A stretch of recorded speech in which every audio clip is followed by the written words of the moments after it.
সকাল সবাইকে। আজকে হচ্ছে 25শে বৈশাখ, রবি ঠাকুরের জন্মদিন, আমাদের সবার প্রিয় রবি ঠাকুরের জন্মদিন। তো তার জন্যে আজকে বিভিন্ন জায়গায় বিভিন্ন রকমভাবে সেটা উদযাপন করা হয়। সেরকমই আমার কলেজেও আজকে একটা ছোট অনুষ্ঠান আছে, যেটাতে আমি বেসিক্যালি অর্গানাইজ করছি জিনিসটাকে। তো তার জন্য এখন বাজে 8:45, আমি রেডি হতে চলেছি, আমার স্নান হয়ে গেছে।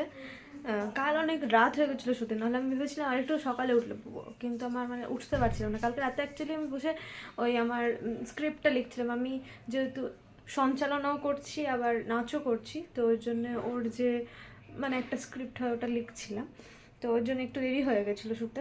যাই হোক, এখন স্নান হয়ে গেছে, চুলটা ভিজে, ড্রায়ার দিয়ে চুলটা একটু শোকাতে তারপরে মেকআপ করব, হালকা করব, বেশি করব না। সকালের প্রোগ্রাম অবভিয়াসলি, তো বেশি করব না। তারপরে শাড়ি পরে খেয়ে বেরোবো।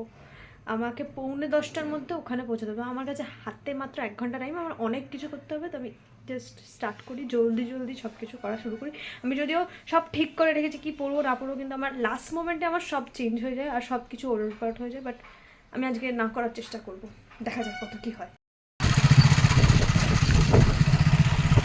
তার শিকড়কে কবিগুরু রবীন্দ্রনাথ ঠাকুর যেন এই দিনেই আবার নতুন করে ধরা দেন আমাদের গান, কবিতা, চিন্তা আর জীবন দর্শনের মধ্য দিয়ে।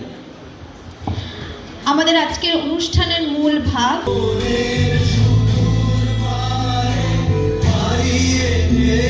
প্রোগ্রাম আমার কমপ্লিট হলো। আমি এই কর দিচ্ছি যে ব্যাগ এখনও রয়েছে, যাই বা চেঞ্জ করি, অনেক বেজে গেছে। খেয়ে এসেছি, সবাই বললো খেতে যাবো, তো আমি একবারে খেয়ে এলাম।